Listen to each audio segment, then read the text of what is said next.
A gente vai falar agora sobre gestão de estoques, assunto super útil, super importante para o dia a dia das papelarias.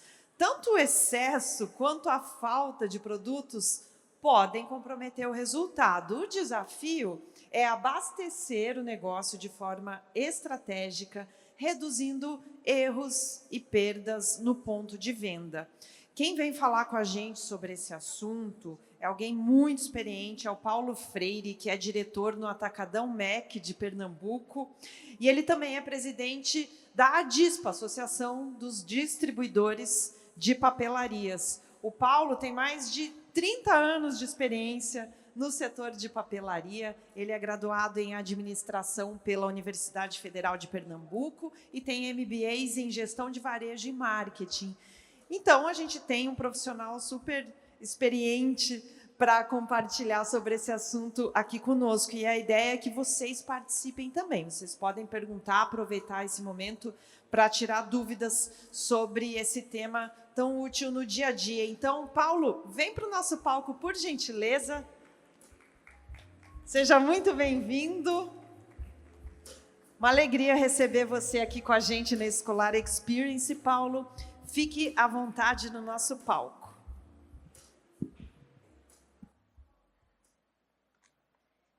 Alô.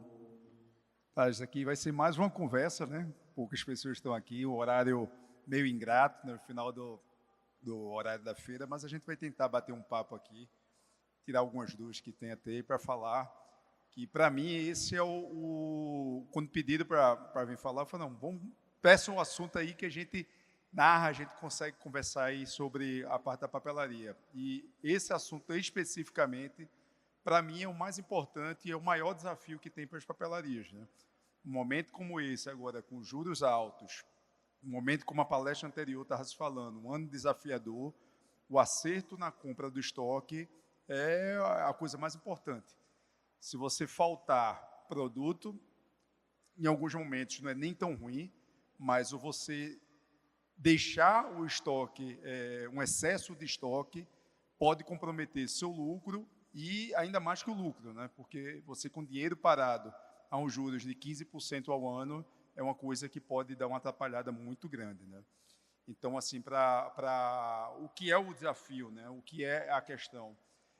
Imagina a gente agora, pós-feira, em agosto, a gente tem que começar a planejar a compra nas negociações com os fabricantes para receber isso em novembro, dezembro. Então, o que é que eu vou comprar em agosto, o quanto é que eu vou vender e se eu vou vender esse produto, né? Então, assim, vou falar um pouco, né, porque a gente tem que ter algumas variáveis, né? Variáveis de o tipo do teu negócio, qual a minha papelaria, o tipo de produto que eu tenho, eu consigo achar em distribuição? Não consigo, eu tenho que comprar direto da indústria. Então, algumas perguntas que a gente tem que se fazer internamente e para poder fazer o planejamento do que a gente vai ter que vir a comprar, né? Eu vou falar um pouco mais do caso da gente, no meu caso. Eu fico no Nordeste, as lojas da gente são tudo no Grande do Recife. E hoje, atualmente, para a gente fazer um pedido na indústria, a gente leva em torno do momento de fazer o pedido para chegar até a loja, está levando aí em torno de 12 a 15 dias. Imagina, a gente não volta às aulas, a gente tem aí, para a gente ter certeza do volume, a gente tem que fazer as compras até o início da semana. Ou, que esse é um dos pontos, que é um do caminho que a gente tem que fazer, ser atendido pelas distribuições. Então, assim, esse é um caminho, mas nem todo produto a gente consegue achar nos distribuidores, né? A gente consegue achar nos distribuidores, geralmente nós trabalhamos, a gente também faz essa parte de vendas em atacado, né, de distribuição, mas a gente procura fazer os produtos de distribuição, mas os produtos curva A, né? Mas você, quando chega uma linha dos produtos mais premium, dos produtos mais diferenciados, esse é o desafio que a gente tem que fazer, pensar e ser mais assertivo, né? Como é que a gente faz lá em nossas empresas, né? Hoje, para a gente ter uma base de pedido para o volta às aulas, eu só consigo fazer através do meu sistema. Eu tiro o histórico de compra do período que eu queira fazer a compra, no caso aí, no volta às aulas, Se eu receber o produto em novembro, eu tiro o relatório em novembro, né, para esse ano, novembro de 2025, que foi do último Volta às Aulas, até o dia 15 de fevereiro. Então, com esse cenário, eu consigo ter um volume de produtos, de dado fabricante, né, de certo fabricante, do que eu tenho que pensar em fazer a compra. Então, eu começo, a base de tudo, da análise é o volume de compra que eu tive no período X do fornecedor Y. Então, essa é a primeira base que a gente se faz. Segunda coisa que eu sempre pergunto à equipe e na estratégia da gente vai ser um ano para crescer, vai ser um ano para manter, ou vai ser um ano que pode ser que caia? Lá no caso, nas nossas empresas, a gente não há possibilidade, a gente nunca pensa em queda. A gente sempre trabalha com aumento de volume, podendo ser 10% a mais de compra, 5% a mais de compra, vai depender do ano. Esse ano, especificamente, a gente está fazendo um planejamento com aumento de compra em torno de 5%. Por quê? É um número que eu imagino, que a gente pensa de que a gente conseguindo ter um volume de venda, um aumento de 5%, mantendo os mesmos custos, a gente consegue manter rentabilidade. Então, um número de 5% que a gente pensa é em cima disso daí. Esse é o primeiro ponto. Aí vem as segundas variáveis, né? Licença é um dos pontos do tema que estava se falando aqui. Como vai ser essa licença? Essa é a licença da vez? Qual vai ser a licença da vez? Então, por isso que um dos momentos que tem, que é excelente para a gente, esse momento da feira, que aqui a gente consegue ver quais são as licenças que estão em alta, quais são as licenças que estão surgindo, certo? Que a gente não pode perder aí, e quais são as licenças que estão em baixa. Tive aqui a oportunidade de visitar a nosso amigo Márcio lá na Forone, por exemplo, que está aqui com a gente, e uma das licenças que eu não conhecia, que se falou, que foi a Fúria, que é uma licença que a gente tem que ficar de olho. Então, é algo que é com zero. Meu parâmetro de compra do ano passado foi 0, e eu tenho que pensar nele. Assim como existem outras licenças que foram muito bem, um grande exemplo também da Forone, que teve o Stitch há 2 anos atrás, que teve um volume de venda absurdo e teve uma queda nesse último Volta às Aulas. Aí a pergunta é, e como será o próximo Volta às Aulas com o Stitch? Então, será que eu devo apostar muito? Devo apostar o mesmo volume do ano anterior ou abaixo um pouco mais? Então, assim, dificulta um pouco mais nessas análises. O que a gente tem feito muito? A gente tem muito apostado nas capas neutras, tá? Inclusive as marcas próprias, que vêm muito bonitas, as marcas próprias dos caderneiros em gerais, que fica mais fácil de você conseguir fazer reposição na distribuição, e em caso de não comercialização do Volta às Aulas, se ficar um pouco mais, a gente consegue vender mais durante o ano. Outro ponto muito importante também na análise de compra de volume esse é um produto que eu só vendo no Volta às Aulas ou eu consigo vender durante o ano? Então, é outro ponto muito importante de se analisar. Por exemplo, um grande problema que se tem de analisar são produtos como agendas, mochilas, que a gente sabe que só vende, pelo menos nas minhas empresas, tem alguns fabricantes que dizem que vendem mochila durante o ano todo, mas pelo menos nas minhas lojas, 99% das vendas é feito no Volta às Aulas. Então, esse ainda mais é a importância de fazer análise, de tentar errar o mínimo possível. Então, mochilas e agendas são produtos que é muito melhor você faltar e ser abastecido na distribuição do que você ter um excesso de estoque quanto isso aí. Já alguns produtos, como as marcas próprias, cadernos de linhas mais neutras, a parte de escrita, a parte até de borrachinhas, a parte de papelaria divertida, essa daí fica mais fácil de você comprar um pouco mais, porque você consegue ainda diluir, você consegue ainda vender durante o ano, né? Então, esse é um ponto também muito, muito importante.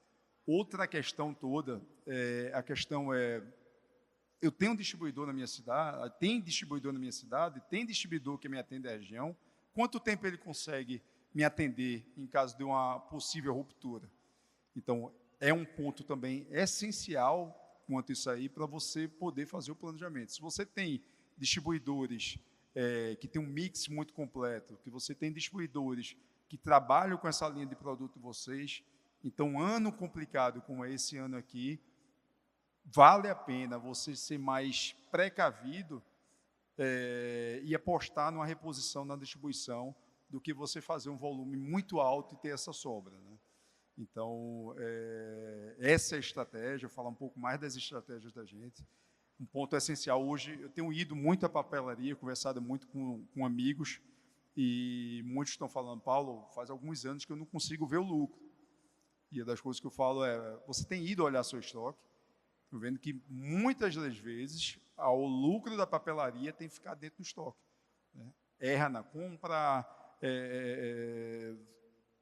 erra na mão em alguns volumes de alguns produtos que não tem um giro tão alto, ou deixa de vender algumas licenças ou alguns produtos que poderiam ser vendidos, e assim, o mercado também não aceita. Uma pessoa, se tem uma paixão ou a vontade de ter um caderno, como no Fúria, que eu tenho falado aí da Forone, ele não vai substituir pelo, sei lá, um time do Barcelona, ele não vai fazer. Se ele quer aquele, ele não vai substituir pelo outro. Então, existem produtos que são assim, que você tem que ter. Você tem que ter.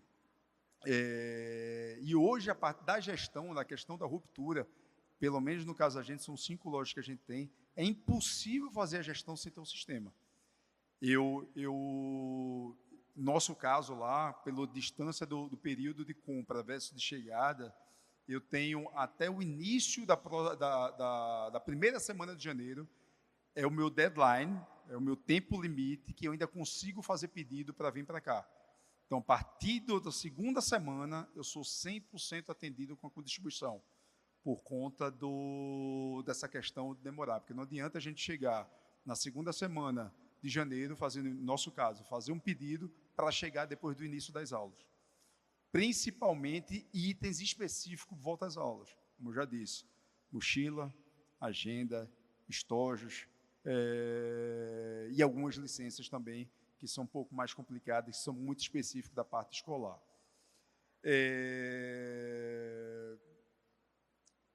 Sobre o tema em geral, é isso aí. Eu queria, o formato que eu tinha falado com as meninas já era eu fazer um briefing do que a gente faz lá, ou do que a gente tem apostado, mas era abrir aqui também para vocês tirarem alguma dúvida, ou levantar algum questionamento, para a gente poder trocar uma ideia aí sobre esse ponto, que para mim, repito de novo, um ano complicado, um ano com juros muito alto, estoque parado, é dinheiro parado e pode estar o lucro da sua empresa no estoque. Então, assim, se tiver alguma questão para se levantar aí também, a gente pode tentar trocar uma ideia quanto a isso aí. Aqui tem amigos papeleiros, aqui tem amigos industriais também. Então, se tiver alguma dúvida quanto a isso aí, eu queria que a gente levantasse aí para poder trocar uma ideia sobre isso aí.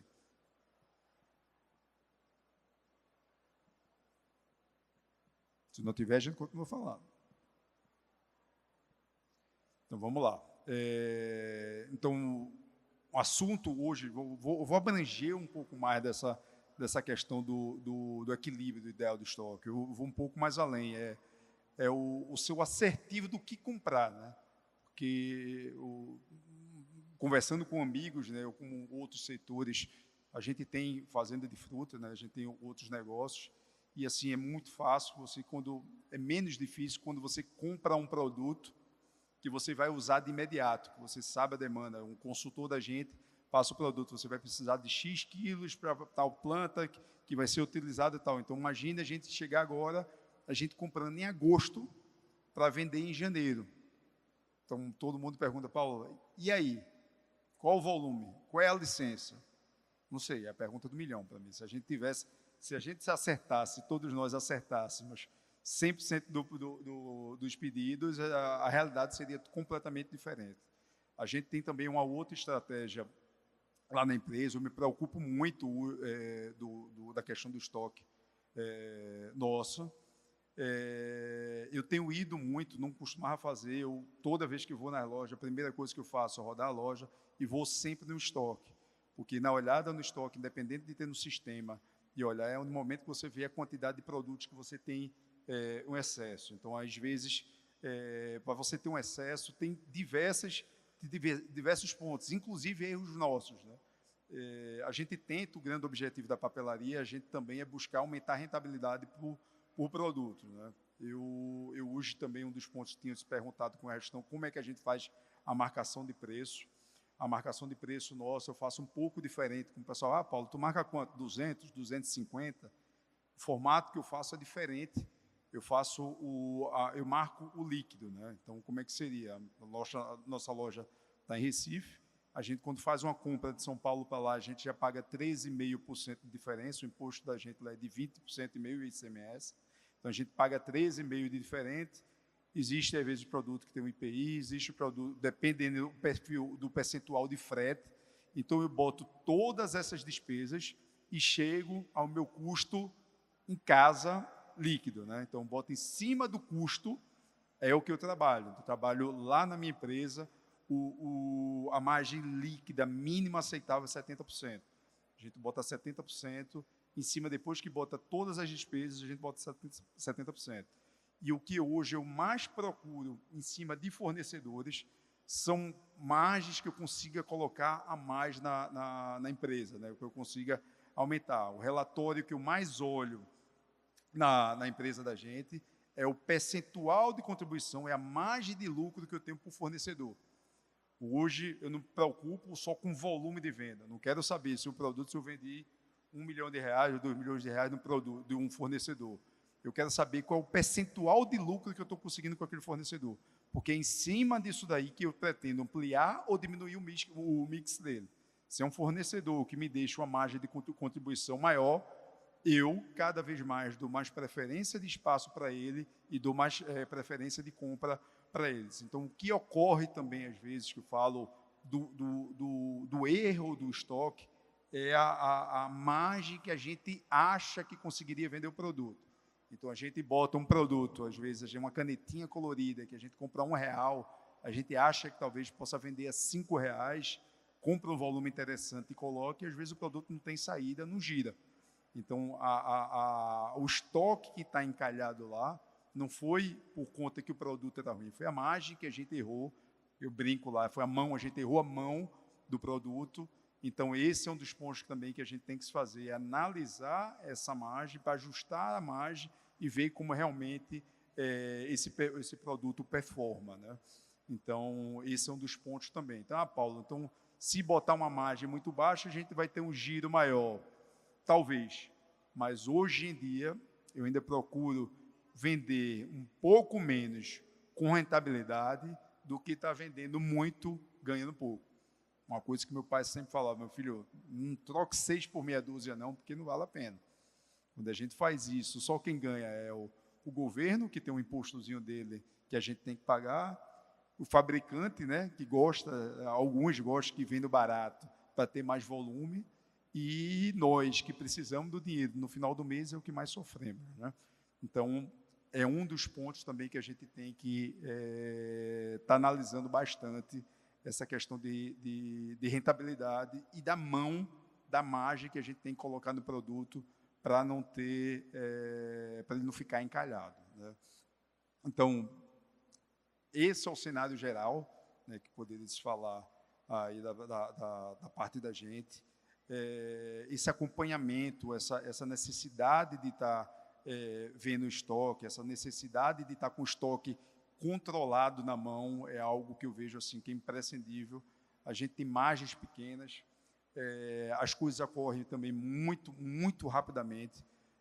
Tem umas meninas fazendo trabalho aqui, hoje tem alguns influenciadores a conta da rede social, às vezes um global ou alguma dessas influenciadoras apresenta um produto, fala sobre o produto, e de uma hora para outra a gente vê também a venda muito rápido. Isso também é algo que a gente tem que que estar atento, né? Hoje mesmo recebi de um representante aqui da Copag um Neymar, com o filho de Neymar, fazendo troca das cartinhas de Pokémon.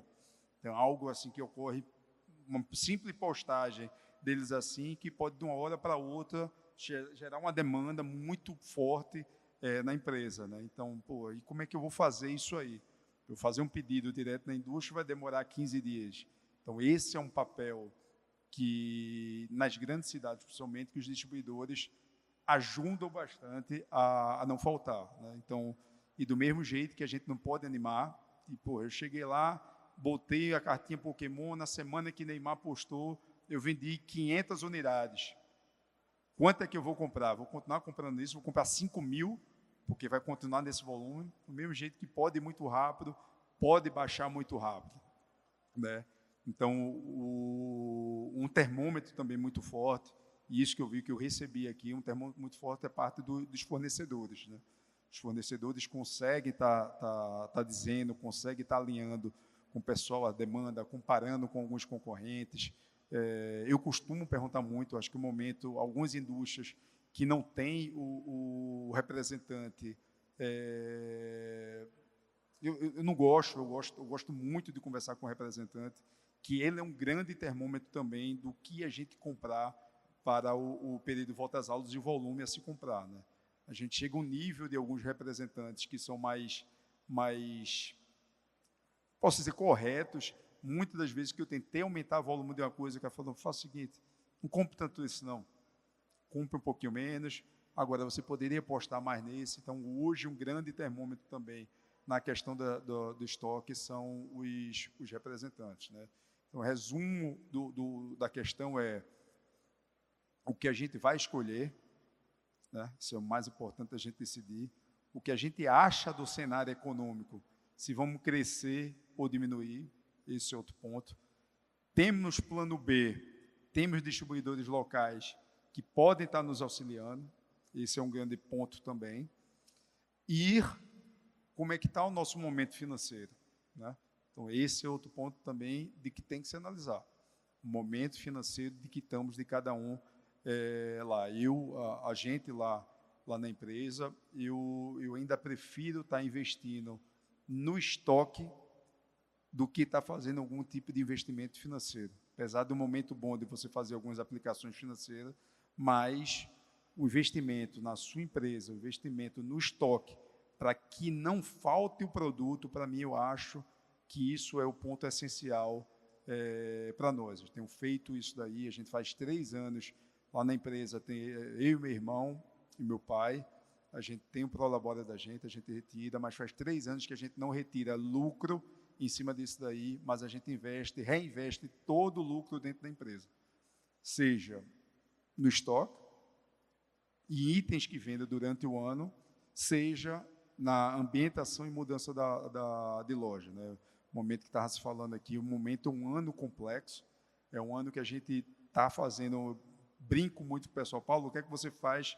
A gente, no primeiro ano, na história da gente, que a gente caiu de volta às aulas do ano anterior, do ano para o ano anterior, foi esse ano, a gente caiu só 2,5%, a gente tem 43 anos de empresa, a gente tem crescimento contínuo nisso daí, e o que é que o pessoal fala? Paulo, o que é que você faz em um momento como crise? Que é esse ano agora, para a gente, que eu acho que o ano 2027 vai ser bem difícil. A gente trabalha dobrado para manter faturamento. Eu falo isso aí, a gente trabalha dobrado para manter faturamento. Ações que a gente costuma fazer, que não fazia, a gente começar a fazer. Toda escola de médio e grande porte, ela tem a feira literária, geralmente faz em outubro, faz em novembro, que é antes da escolar. Eles convidam algumas empresas para você fazer o espaço lá e para poder fazer comercialização, a gente começa a atacar isso, que a gente não fazia. Oficinas, como eles falaram também, eu venho fazendo oficinas dentro das lojas, para fazer contações de histórias, se for historinha, na parte de colorir, fazer as pinturas, é outro ponto também que a gente tem feito bastante para ajudar na movimentação da loja. Aí, inclusive, é um dos pontos nessa questão de estoque, que a gente faz muito, e itens que têm um volume alto, um volume que a gente não tenha saído muito bem, a gente consegue trabalhar muito com fornecedor ou com distribuidor para fazer uma ação muito em cima disso daí. Um item que vendeu muito, né, naquela parte dos livrinhos de colorir foi aqueles kitzinhos pretos das canetas coloridinhas que tinham lá. Boa parte das pessoas, como no caso da gente, sobrou. E o que é que a gente fez? A gente fez oficinas, a gente conseguiu falar com o fornecedor, a gente fez oficinas de pintura, montando um kit, que a pessoa pagava um kit, vinha junto o material, praticamente não pagava o professor, para ajudar a fazer a saída. E a gente consegue ter dois momentos como isso aí, é fazer um momento de ter um giro maior na loja, né? A gente consegue ter um fluxo na loja e consegue já dando saída nesses itens aí no estoque desses produtos, né? Então, hoje a gente tem, o bom da papelaria são que a gente hoje tem concorrentes, caderneiro, tem diversos caderneiros bons, caderneiros parceiros, que tendo alguma coisa pontual, a gente consegue falar com eles, eles conseguem fazer uma rebaixa, eles conseguem fazer algo que a gente pode movimentar. Então, em resumo, que eu falo que eu acho que a gente tem que se fazer é olhar nosso estoque. A gente fica muito acostumado a estar no salão de loja, a gente está preocupado na parte de venda, contratação de funcionário, mas a ida ao estoque, o acompanhamento do estoque, o acompanhamento do teu dinheiro que está lá guardado, também é muito importante quanto a isso aí. Temos 5 minutos, já tinha aberto aí, se alguém queria perguntar alguma coisa na parte aí de estoque, vou abrir novamente se alguém teria alguma pergunta mais para fazer, se não, a gente iria finalizando aí essa parte aí da apresentação. Alguém tem alguma pergunta aí da parte de estoque? Ou algum outro assunto específico da parte de papelaria? Ninguém quer aproveitar? Só levantar a mão aqui atrás. Já vai chegar o microfone aí para você, tá? Só um minutinho.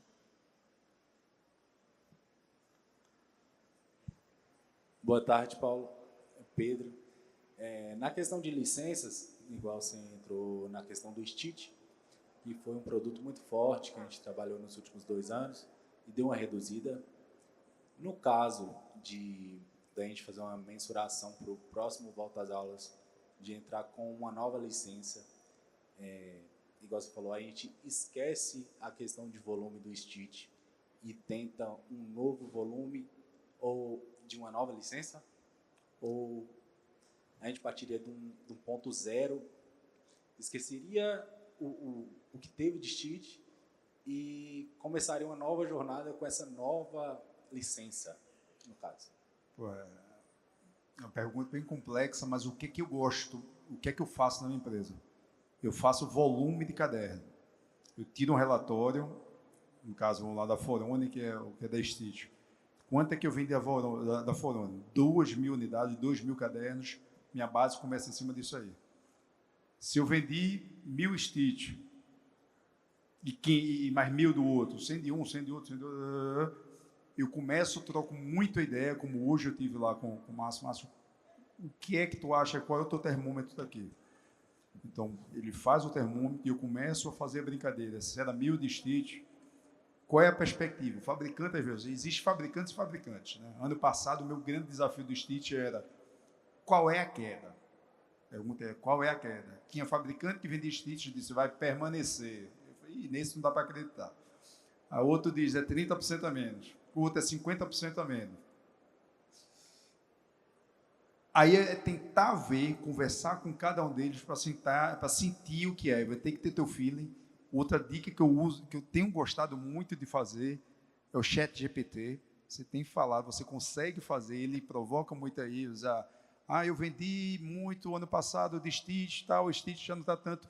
Qual o percentual que você acha que poderá ter de queda para a gente? Pega uma quarta opinião, pega dele também, que tem sido muito preciso nessa pergunta. Tá?